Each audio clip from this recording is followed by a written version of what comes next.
The Assyrian. You know, oftentimes we look to our Father's Word for enlightenment as to what's the future going to be.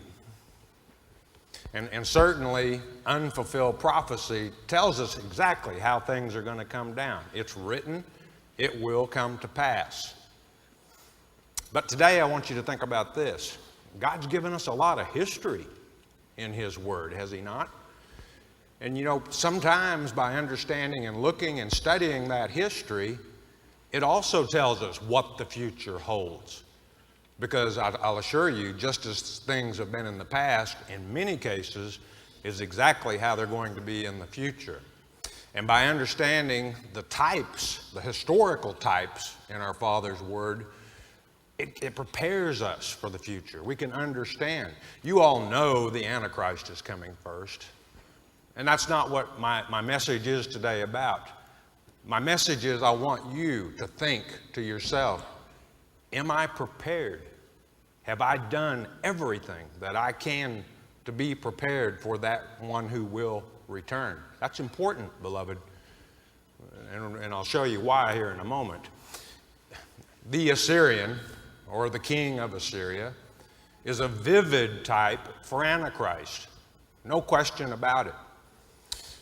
Just as the king of Assyria laid siege on Israel and Judah over and over and over in history, so will he lay siege on Jerusalem once again in the future. Well, should that scare us? Should we be afraid of the Assyrian? Of course not. God told us in Isaiah chapter 10, verse 24, fear not the Assyrian. Christ told us in Luke chapter 10, verses 17 through 18, I give you power over all of your enemies. But does that mean we should just ignore this historical Assyrian? No, not when we can study him and learn more and more information that will help us understand what it's going to be like when the Antichrist is here. Let's begin our study today with a warning from Paul. 1 Corinthians chapter 10. Most of you probably knew where I was going to start when I said a warning from Paul. But also in this 10th chapter of 1 Corinthians, we find a fantastic promise from our Heavenly Father to you. 1 Corinthians chapter 10, verse 1. Moreover, brethren, I would not that you should be ignorant. Paul says, I don't want you not to know this. I don't want you to forget this if you already knew it. How that all our fathers were under the cloud and all passed through the sea. As Moses led the people of Israel out of Egypt, they were under that cloud. What was the cloud? It was our Heavenly Father, a cloud by day and a pillar of fire by night. Did they go over the sea? Did they go around the sea? No, ladies and gentlemen, they went through the sea. And we're all, notice the emphatic use of the repetition of the word all, baptized unto Moses in the cloud and in the sea. And indeed, that was a type of baptism that those people went through. And did all eat the same spiritual meat, the manna from heaven that our Heavenly Father gave the people. And eventually the quail when they complained about the manna. Of course, today our spiritual meat is what? The bread of life, of course. Verse 3. And did all eat the same spiritual meat? We got that. And did all drink the same spiritual drink? Imagine 2.1 million people approximately coming out of Egypt, Israel, with all of their flocks and herds. And they're in the desert. How much water would it take to quench the thirst of all those? And that water came forth from that rock. For they drank of the spiritual rock that followed them, or went with them, better translated. And that rock was Christ, the gateway to heaven, the gateway to our salvation, the living water that we partake of today so freely. But with many of them, God was not well pleased, for they were overthrown in the wilderness. And you know what overthrew them in the wilderness? It was their own unbelief. Over and over and over, God told them, we're going into the promised land, a land that flows with milk and honey. What did they do? They said, oh, let's send one man from each tribe into the promised land just to make sure that it's a good land. And God said, okay, go ahead and send them. What did they do? They came back and 10 of them lied and said, there's no way that we can take those people. They're giants over there. Their own unbelief. Now these things were for our examples. Check it out in the Greek. Tupos. It means type. To the intent. Whoa, to the intent. Why were we given these examples, these types? To the intent we should not lust after evil things as they also lusted. Paul's trying to get our attention here. He's saying these things that happen in the Old Testament happen for a reason, people. Study them, understand them, so that you don't lust after evil. Neither be ye idolaters, as were some of them. As it is written, the people sat down to eat and drink and rose up to play. Even as Moses was up on Mount Sinai receiving the 10 Commandments, what were they doing? Down there playing. They said, this fella Moses, we don't know what to make of it. He's been gone for 40 days. Aaron, the high priest, who should have, of all people, known better, they said, make us a golden calf to lead us on into the promised land. We don't know if Moses is going to be back or not. Verse 8, neither let us commit fornication, as some of them committed, and fell in one day 23,000. Numbers chapter 25, verses 1 through 9. They joined themselves to Baal Peor. God wasn't happy. Verse 9, neither let us tempt Christ, that's to test him, as some of them also tempted. Who did they tempt? They tempted God. Numbers chapter 14, 10 times they tempted God. Over the golden calf, over the manna, over the water. And finally what? They were going to appoint a captain to lead them back into Egypt. The utmost rebellion against God's plan. Neither let us tempt Christ, as some also tempted and were destroyed of serpents. As the children of Israel were working their way as they left Hormah, and they were going around Edom because the Edomites wouldn't let them cross their land, the going got pretty rough, and the people were complaining again. Moses, why did you bring us out here in this desert to die? And God was getting so tired of it, he sent fiery serpents among them, and those that were bitten by the fiery serpents died. And as usual, Moses interceded on their behalf and was instructed by God to make a brazen serpent that he lifted up. And those who would look upon the brazen serpent, even though they were bitten by the serpent, the snakes would not die. That's why Christ would say in John chapter 3, just as Moses raised the serpent, so must the Son of Man be raised on the cross. In other words, those that look upon him live as well. Verse 10, neither murmur ye, as some of them also murmured and were destroyed of the destroyer. Those 10 spies that went into the promised land, God struck them dead with a special plague. He wasn't happy with them at all. And the reason we came here, verse 11, now all these things happened unto them for ensamples. Again, that Greek word, tupos, a type. And they are written for our admonition, for our warning, is what Paul is saying, upon whom the ends of the world are come.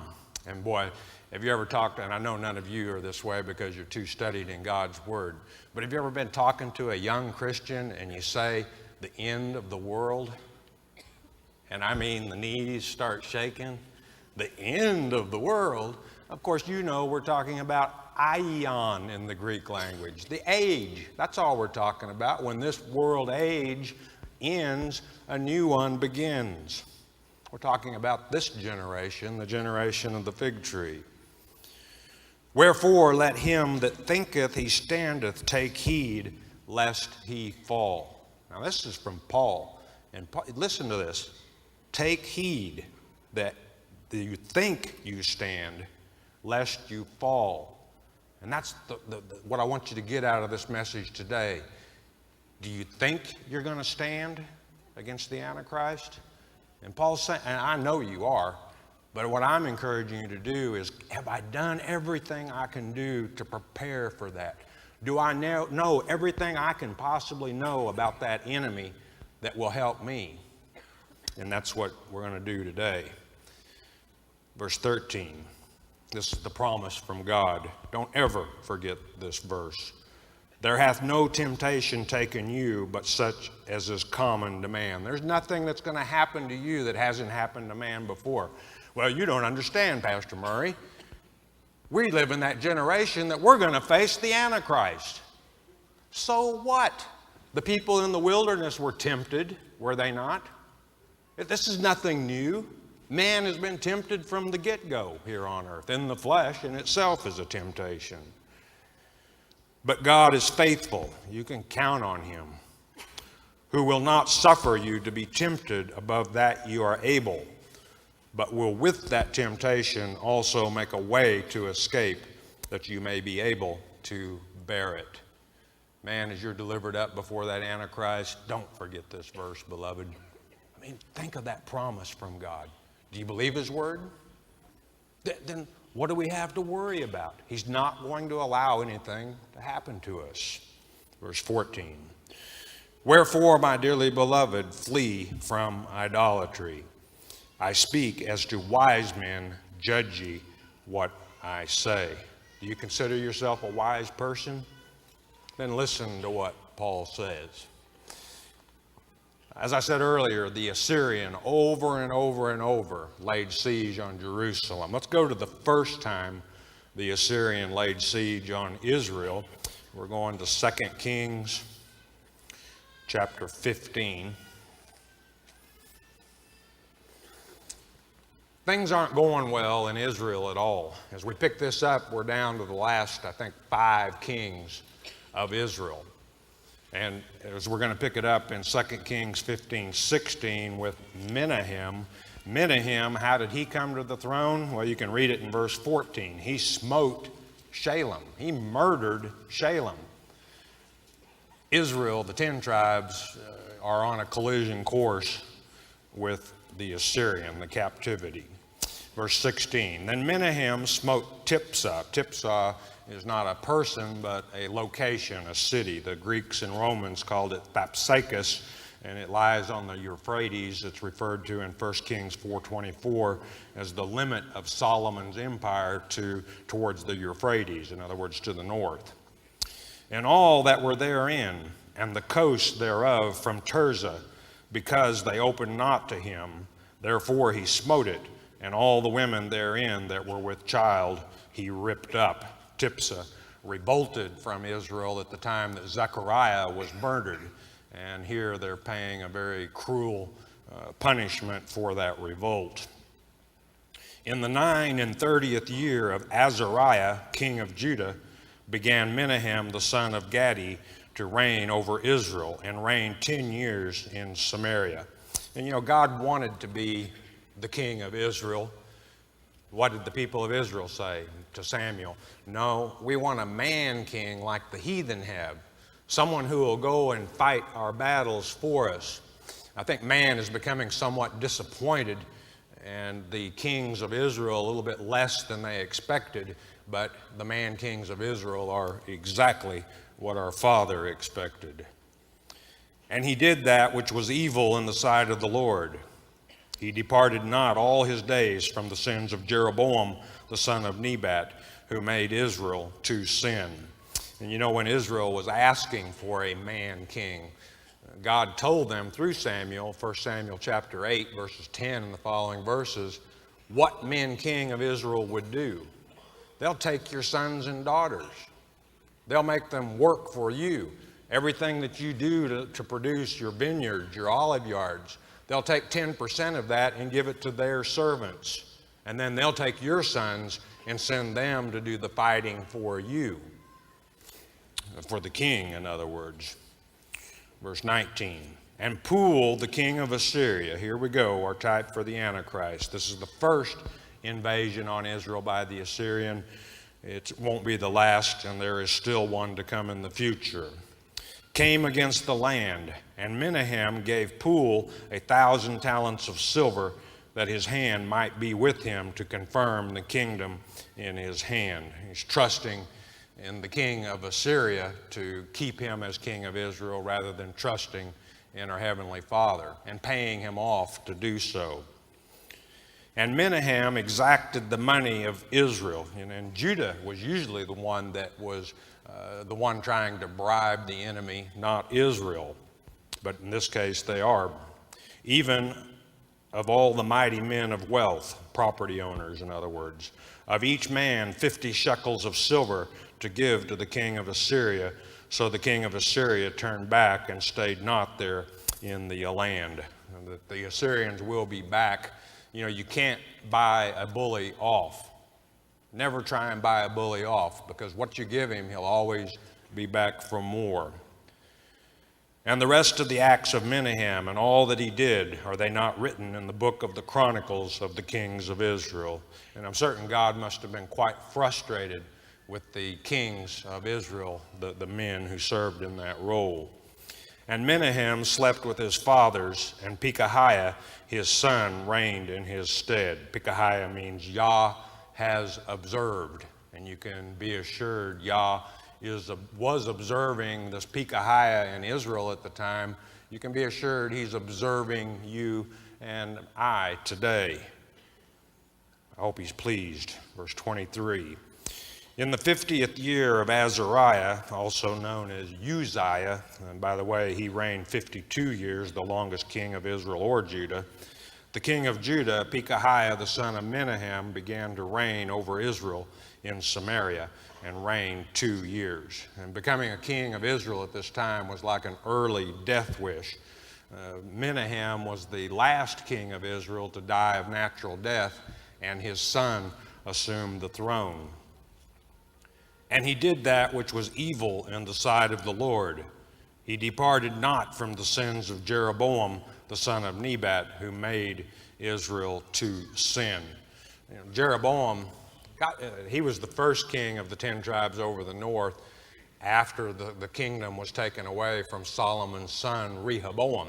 But you know, God made Jeroboam the same promise that he made to Solomon. And that is, if you will follow my commandments, if you will do things my way, I'll be with you. I'll bless you. What did Jeroboam do? Oh, he decides, let's see, there's 7 feasts of the Lord. Let's have an 8th one in the 8th month. Wasn't appointed by God. Jeroboam also said, well, these Levitical priests, they won't do what I want them to. To heck with them, they're out of office. I'm going to appoint my own priests. And that's what he did. And then to top it all off, he makes the 2 golden calves, just like Aaron did when Moses was receiving the law. Put one in Bethel and one in Dan, and he said, behold thy God that brought you out of Egypt. And to the people of Israel, you don't need to go down to Jerusalem and worship at the temple of God. These are your gods. Stay here in Samaria and worship. 25. But Pekah is kind of a version of Pekahiah, obviously. It means to watch, and this Pekah needed to be watched. The son of Remaliah, a captain of his, he's in the army of Pekah, the king, conspired against him and smote him in Samaria, in the palace of the king's house, with Argob and Ariah, and these two obviously trying to defend Pekahiah. And with him, this is Pekah, 50 men of the Gileadites, and he killed him and reigned in his room. Murderers serving as the king of Israel. Total chaos, total corruption in Israel at this time. And the rest of the acts of Pekahiah and all that he did, behold, they are written in the book of the Chronicles of the kings of Israel. Israel at this point is on a collision course with the captivity to the Assyrian. And you know what? We're on a collision course to the captivity to the king of Assyria as well. Isaiah was prophesying this same thing at this time. Isaiah, by the way, prophesied during the reign of 4 different kings of Judah. I mean, Isaiah was around a long time, and he was telling them this is what's coming. 27, in the 52nd year of Azariah, this would be his last year, king of Judah, Pekah the son of Remaliah began to reign over Israel and Samaria and reigned 20 years. A very long reign for one of these final kings of Israel.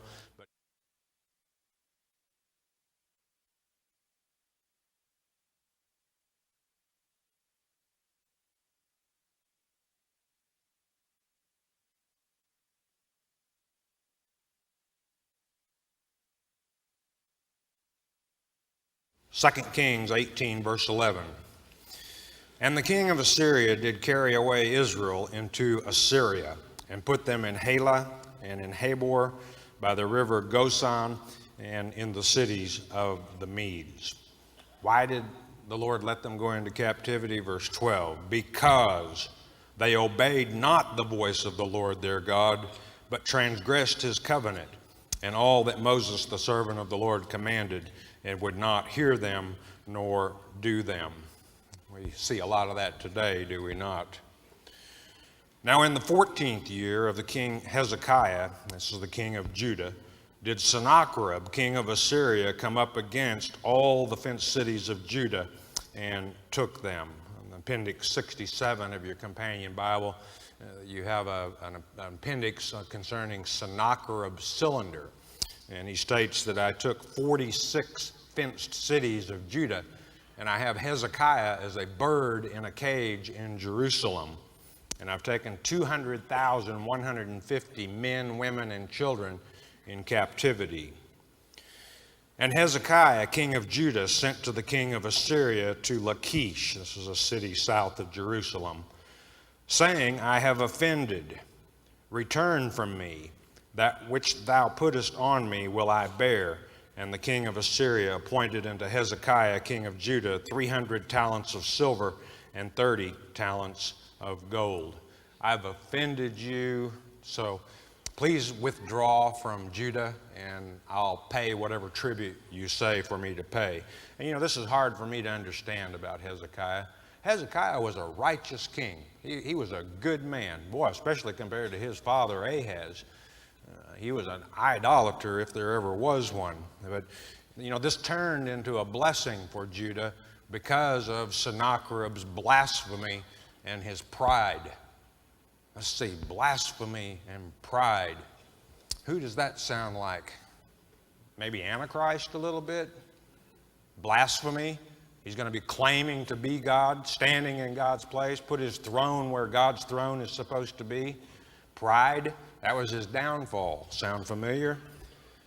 And Hezekiah gave him all the silver that was found in the house of the Lord and in the treasures of the king's house, buying peace. It won't be enough to satisfy Sennacherib for long.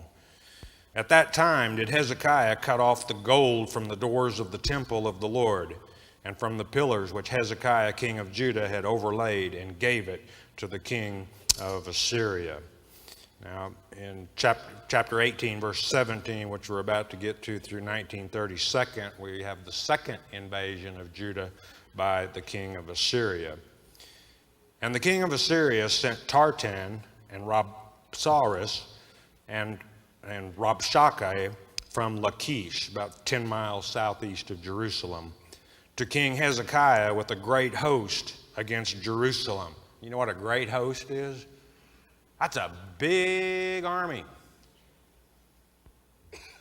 Does the thought of that frighten you? A big army? How about Revelation chapter 9, the locust army? You know what they've got? They've got tails that sting like a scorpion. You know what that means? It means that they melt the backbone of their victims, using the victim's own body as their own stomach. Does that frighten you, this big army? It shouldn't. And they went up and came to Jerusalem. And when they were come up, they came and stood by the conduit of the upper pool, which is in the highway of the fuller's field. And, you know, you might say, well, now wait a minute.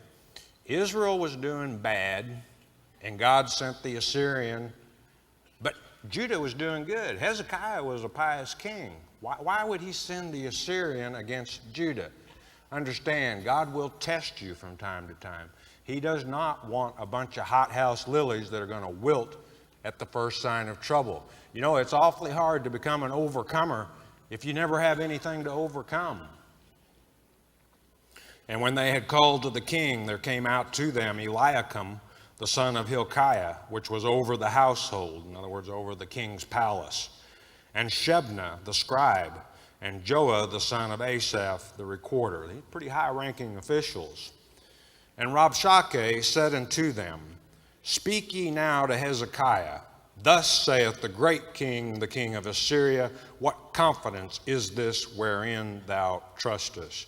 Well, he's pretty proud of his king, isn't he? The great king, the king of Assyria. Is that a type for us? Absolutely. Satan's going to think he's pretty great in his role. Verse 20, Thou, this addressed to Hezekiah, sayest, but they are but vain words. You say this in the Hebrew is lip words. In other words, you say this with your lips, but you really don't believe it with your heart. I have counsel and strength for the war.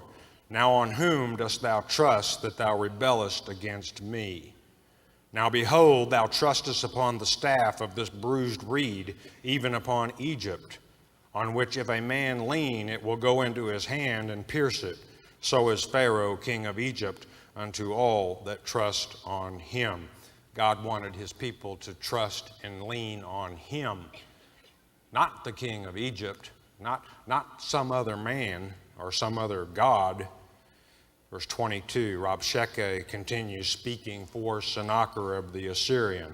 But, or on the other hand, if ye say unto me, We trust in the Lord our God, is not that he whose high places and whose altars Hezekiah hath taken away, and hath said to Judah and Jerusalem, Ye shall worship before this altar in Jerusalem? Why should Yahweh help you when your king tore down all the illegal places of worship that the previous kings of Judah had set up? 23, Now therefore I pray thee, give pledges to my lord, give them to Sennacherib, the king of Assyria, and I will deliver thee 2,000 horses, if thou be able on thy part to set riders upon them. Still even less than depending on the bruised reed of Egypt, can you depend on your own army? If I gave you 2,000 horses, you don't even have enough men capable of putting on there that could fight from horseback. How then wilt thou turn away the face of one captain of the least of my master's servants, and put thy trust on Egypt for chariots and for horsemen? Your military is so weak, you have no choice but to depend on Egypt. Am I now come up without the Lord against this place to destroy it? Your God, Hezekiah, is now with me. That Lord there is Yahweh. The Lord said to me, Go up against this land and destroy it. Now we got some problems for the Assyrian. God had not commanded him to go up and destroy Judah.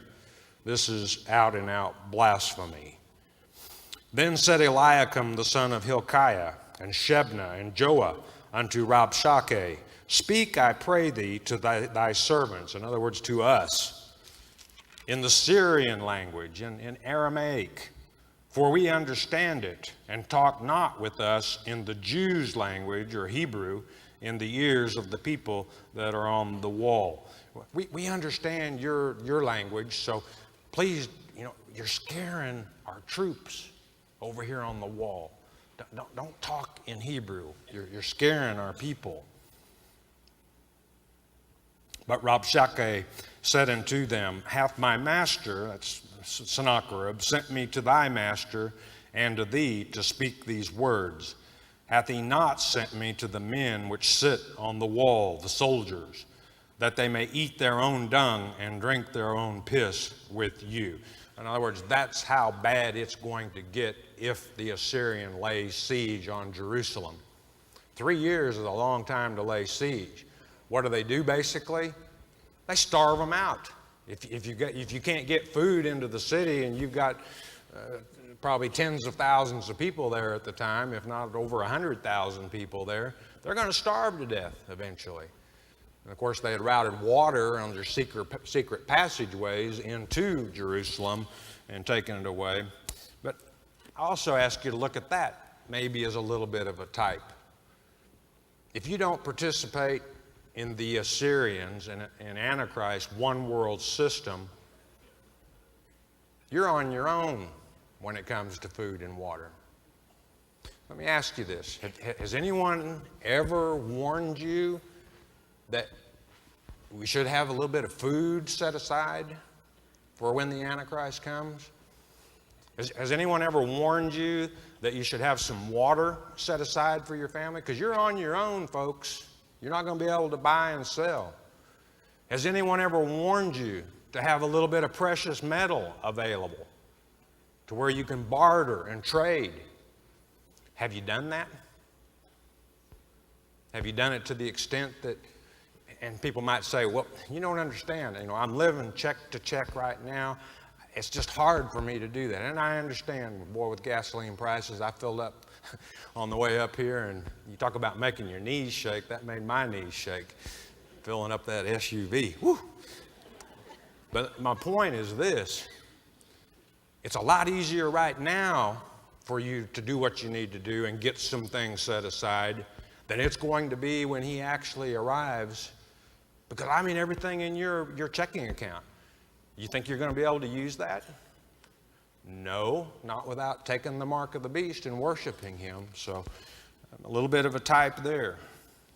A little graphic maybe. I apologize if too. Verse 28. Then Rabshakeh stood and cried with a loud voice in the Jews' language, Hebrew, and spake, saying, Hear the word of the great king, the king of Assyria. We're about to see some real psychological warfare here, propaganda. Thus saith the king, Let not Hezekiah deceive you, for he shall not be able to deliver you out of his hand, out of the king of Assyria's hand, in other words.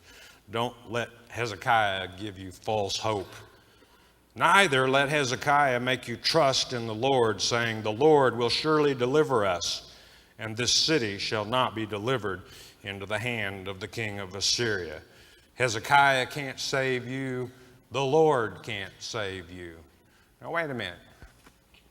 I know the Lord is my deliverer.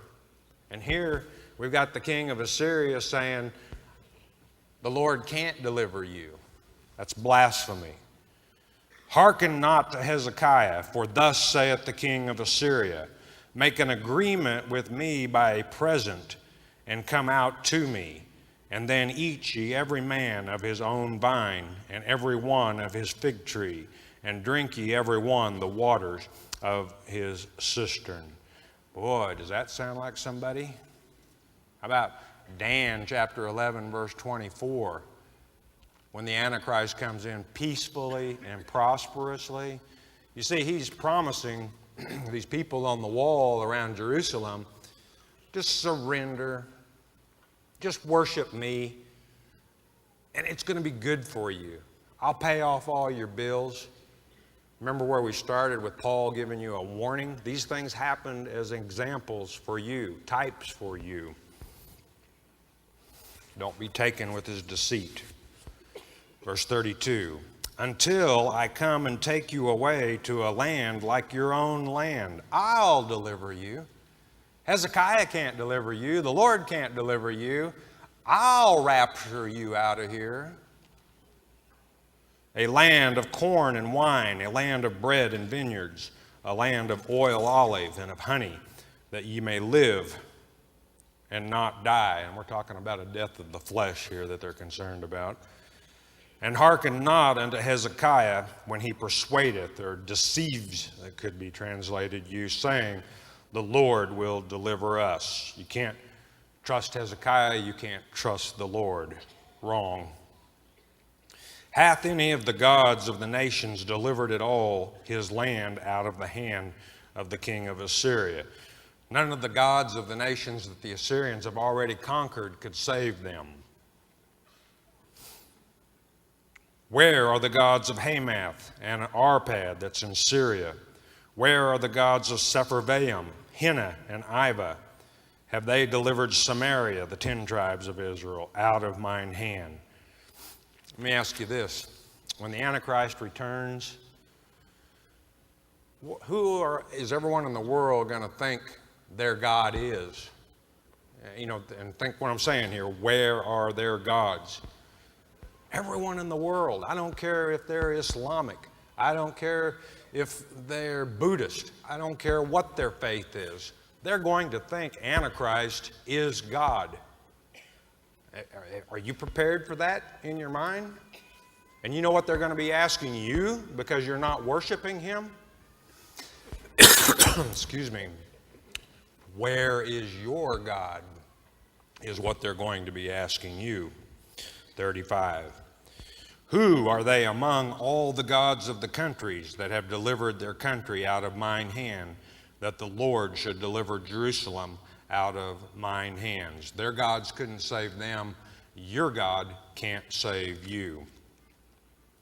But the people held their peace and answered him not a word, for the king's commandment was, saying, answer him not. Probably smart not to let the enemy know what the effect of his speech was. It was very effective. Then came Eliakim, the son of Hilkiah, which was over the household, and Shebna, the scribe, and Joah, the son of Asaph, the recorder, to Hezekiah with their clothes rent, sign of mourning or grief, and told him the words of Rabshakeh. Pretty good speech, but the problem is Rabshakeh has not only blasphemed Hezekiah, he's also blasphemed our Heavenly Father. Chapter 19, verse 1. And it came to pass when King Hezekiah heard it, that he rent his clothes and covered himself with sackcloth and went into the house of the Lord. You know, when things get rough, it doesn't matter where you are. The book of Psalms tells us that wherever you are at any time, you can take refuge in the house of the Lord. That's the sanctuary. In other words, you can seek protection and aid in that high tower, if you will. He will deliver you, as we were promised and where we started today, 1 Corinthians chapter 10, verse 13. And he sent, Eliakim, which was over the household, and Shebna the scribe, and the elders of the priests, covered with sackcloth, to Isaiah the prophet, the son of Amoz. Now, this is the first occurrence of Isaiah in the historical books. And they said unto him, thus saith Hezekiah, this day is a day of trouble. The day of Jacob's trouble might come to mind, and of rebuke and blasphemy. For the children are come to the birth, and there is not strength to bring forth. This is a life-threatening situation. When a mother is with child and it's time to deliver that child, if she doesn't have the strength to deliver that child, both will die. Both will perish. What's that got to do with what we've been talking about? Let me tell you, there's a birth that all of you are involved in, and I don't care if you're a man or a woman. I'm talking about the birth of a new age. And we're going to see as we close here in a moment in the book of Micah, not history, prophecy, we're going to see that we have a part to play in bringing out about the birth of this new age. And I ask you, do you think we'll have the strength to do our part to accomplish the birth of a new age? We're going to have a lot of help. Let's see. Brings verse 4. It may be the Lord thy God will hear all the words of Rabshakeh, whom the king of Assyria his master hath sent to reproach the living God, and will reprove the words which the Lord thy God hath heard. Wherefore lift up thy prayer for the remnant that are left, most of Judah, 46 fenced cities. I'm talking walled cities. Over 200,000 people taken captive. Most of Judah has already gone captive to the Assyrian. In our day and age, the elect are the remnant that are left, that have not gone into captivity to the Assyrian. So the servants of the king of King Hezekiah came to Isaiah. And Isaiah said unto them, Thus shall you say to your master, Hezekiah in other words, Thus saith the Lord, Be not afraid of the words which thou hast heard, with which the servants of the king of Assyria have blasphemed me. And there's no reason for you to fear either.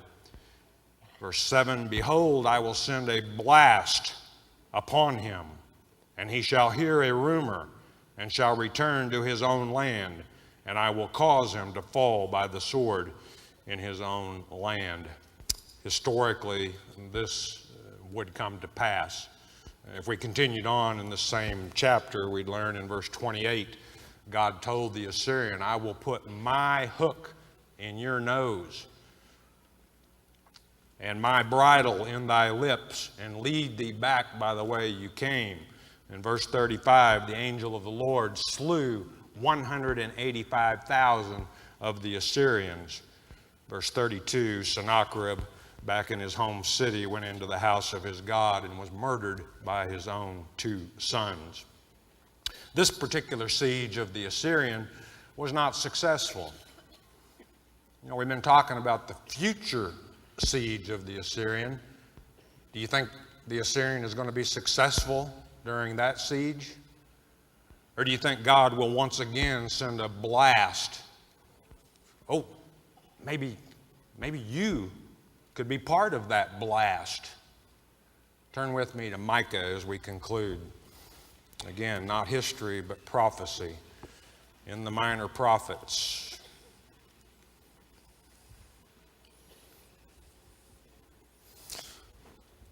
Micah chapter 4, and we're going to pick it up with verse 8.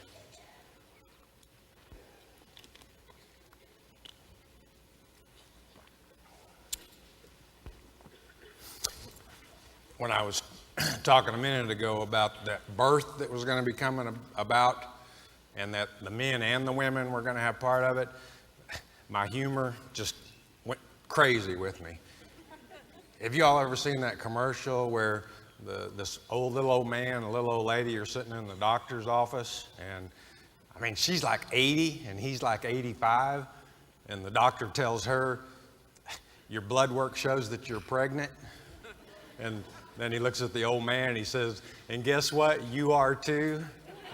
And the little man just giggles and starts laughing. Have you seen that? I think that's one of the greatest commercials. But man or woman, you got a role to play in the birth that's coming up. And I'm talking about the birth of this new age. Micah 4:8. Sharpen up for me now. This gets a little deep. And thou, O tower of the flock. You know what this word flock in the Hebrew? Check it out. Eder. In Genesis chapter 35, verse 21, Eder is used for Bethlehem. Check it out. The stronghold of the daughter of Zion. You're the daughter of Zion. Bethlehem, how come that's the stronghold for you? Unto thee shall it come, even the first dominion, or former dominion, first earth age. The kingdom shall come to the daughter of Jerusalem. What happened in Bethlehem? Eder, the flock, as it's called there. Well, let's see. Rachel, she didn't have the strength to bring forth, did she? She died in childbirth to the last patriarch of the 12 tribes of Israel. Named him Ben-Ami, son of my sorrow. His father renamed him Benjamin, son of my right hand. Let's see, who else was born in Jerusalem? David was born in Bethlehem, was he not? Bethlehem, not Jerusalem. Oh, and 1,000 yards within the place that Rachel gave birth to Benjamin and David was born, Messiah would be born. He is the chief shepherd. Verse 9, now why dost thou cry out aloud? This is to the daughter of Zion, that's you. Is there no king in thee? Is thy counselor perished? For pangs have taken thee as a woman in travail. Here we have that birth of a new age. Have you got a part in it? Be in pain and labor to bring forth, O daughter of Zion, like a woman in travail. For now shalt thou go forth out of the city, and thou shalt dwell in the field, and thou shalt go even to Babylon. There shalt thou be delivered. There the Lord shall redeem thee from the hand of thine enemies. Many of our brothers and sisters are already there in Babylon. Babylon meaning confusion. They're lost. They haven't a clue as to what's going to happen in these end days. Have you got a role in doing something about that? Now also many nations are gathered against thee that say, let her be defiled, and let our eye look upon Zion. And boy, will Jerusalem be defiled when that Assyrian sets up shop. But they know not the thoughts of the Lord. They haven't read the thoughts of the Lord like we're studying his thoughts now.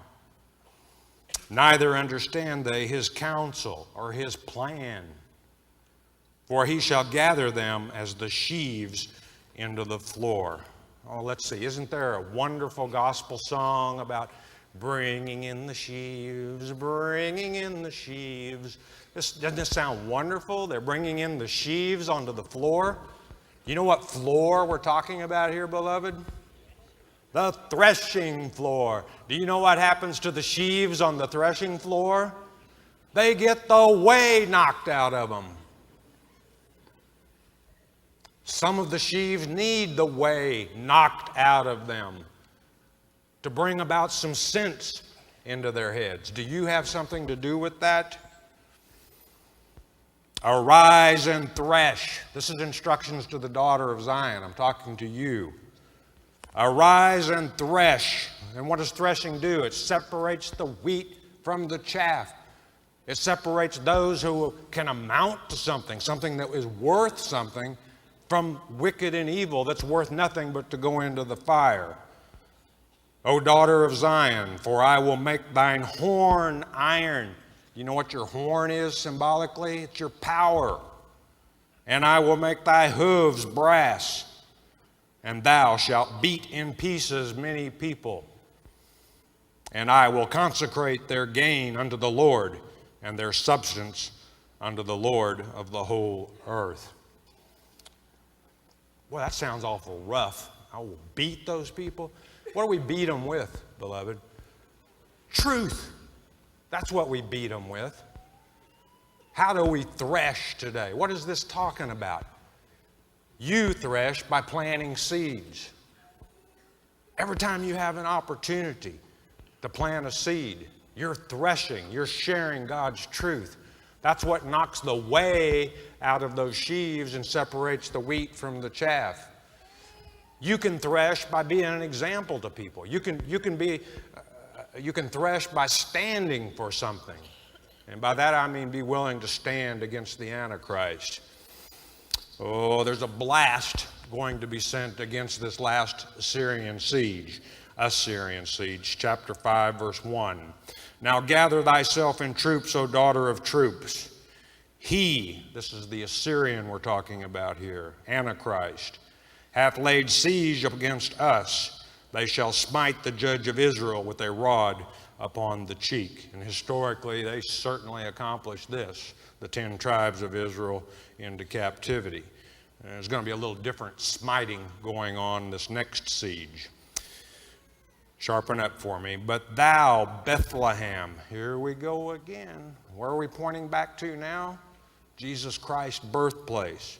Bethlehem, the house of bread. Ephratah, meaning fruitful. Though thou be little among the thousands of Judah. Though you're just a little village, Bethlehem, compared to the larger cities of Judah. Yet out of thee shall he come forth unto me, that is to be ruler in Israel. You remember back in verse 9 where it said, is there no king in thee? God's chosen a king, whose goings forth have been from of old, from everlasting. Oh, that sounds like somebody I know. John chapter 1, verse 1. In the beginning was the Word was with God, the Word was God. From old, the first earth age, here in the second earth age, and yes, beloved, in the third earth age, the eternity, Jesus Christ will be present. Therefore will he give them up until the time that she which travaileth hath brought forth. Then the remnant of his brethren shall return unto the children of Israel, out of Babylon, out of the captivity. And you've got a part to play in it. And you know, some say, well, isn't this nice? God's going to find the people that he lost. God hasn't lost anyone.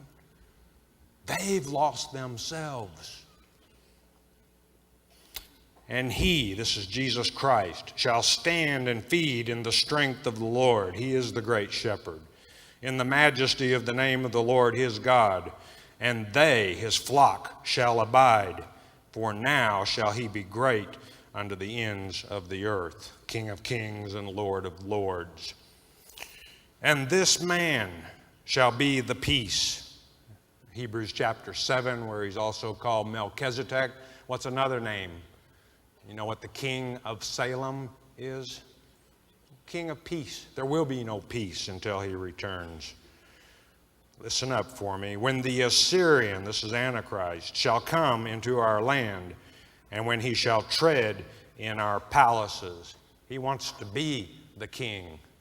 He'll be in the palace, believe me. Then shall we raise against him 7 shepherds and 8 principal men. Whoa, I wonder what, Bullinger, how many of you think a lot of E.W. Bullinger? Do you know what his comment concerning this verse is? When it comes time for us to know what this means, we'll know. I think the time has come for us to know what this verse means. How many elect are there? 7,000? Now, that can be any number, don't get me wrong. Boy, I mean, if there's just 7,000, wow. There's a lot of them in this same room. 7,000, that's just a number. But 7, the 7,000 elect, and we add 1, Melchizedek, the king of the Zedek, to that. How many is that? That's 8, is it not? I think you've got a part in this. And they shall waste the land of Assyria with the sword. What sword are we talking about? Revelation chapter 1, verse 16, that two-edged sword, the tongue of Christ that cuts both ways. When your tongue holds that same truth, it's the same sword, beloved. He's got a role for you in this. And the land of Nimrod, that's Assyria and Babylon, in the entrances thereof, thus shall he, Christ, deliver us from the Assyrian when he cometh into our land and when he treadeth within our borders, claiming to be Jesus, claiming to be our King, deceiving the world. And the remnant of Jacob, that's you, the elect, shall be in the midst of many people. Whoa, what are all these many people? We're talking about the kings and queens of the ethnos, beloved. As a dew, you know what dew is? That's a real pure form of water, unless we pollute it.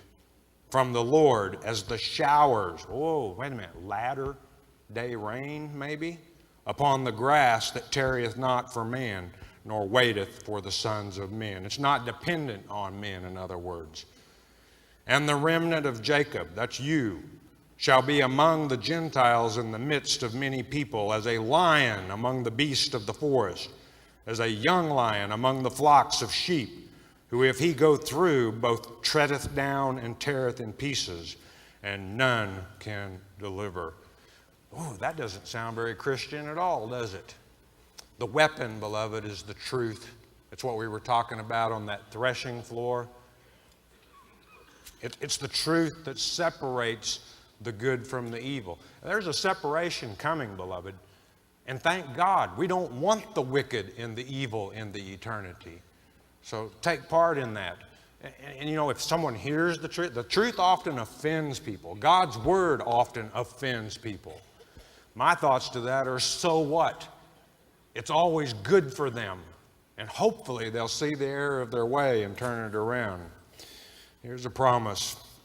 Verse 9, thine hand, and this is still referring to the remnant, the elect, shall be lifted up upon thine adversaries, and all thine enemies shall be cut off. And I do mean all of your enemies. And note, cut off is used 5 times over the next verses as we close. 5 in the biblical numerics is grace. And it shall come to pass in that day, saith the Lord, that I will cut off thy horses out of the midst of thee, and I will destroy thy chariots. Ezekiel chapter 38 and 39, the battle of Armageddon. Excuse me, that's Hamon-Gog in Ezekiel, Armageddon in Revelation. Whose battle is it at that point? It's not yours and mine. It's time to stand back and say, go get him, Lord, because he's going to do it. Why is he going to do it? Because he wants everyone to know that he is real. As we go into the eternity, he wants people to know he is God and stop this nonsense of all the idolatry that's going around in the world. I think he's going to make believers out of them. I will cut off the cities of thy land and throw down all thy strongholds. No more wicked, no more evil. And I will cut off witchcrafts out of thine hand, and thou shalt have no more soothsayers. Thy graven images also will I cut off, and thy standing images out of the midst of thee, and thou shalt no more worship the work of thine hands. And I'll include the image of the beast in Revelation chapter 13. And I will pluck up thy groves, the places where they practice pagan spiritual spring festivals, rolling Easter eggs on Easter instead of celebrating the Passover, as we are doing here. Out of the midst of thee, so will I destroy thy cities. Ginsburg says the cities here should be translated thine idols. 15 to conclude, and I will execute vengeance in anger and fury upon the heathen, such as they have not heard. In Luke chapter 12, verse 49, Jesus said, I am sent as a fire. And what if, when I return, I'm talking about the second advent, the flame is already kindled? And I hope that you got out of this today that you have a large part to do with that flame being kindled. You have a large part to do with bringing forth the birth of a new age. You have a large part to do with knocking the way out of the sheaves in hopes that we can pull 1 or 2 of them out of the fire. And the Assyrian, definitely a type for Antichrist. Can we learn from his types? I hope we can. We need to be prepared. I'll tell you, he's sharp. He's going to be good. Christ himself said, man, if this went on for 3.5 years or 7 years, I forget which it was when he said it, I fear there would be no flesh left. For the elect's sake, I'm going to shorten the period of time. So, I mean, if Christ was concerned enough that he thinks, well, I better shorten the time, we better be concerned as well. So, with that, the Assyrian, I hope you enjoyed it as much as I did preparing it for you.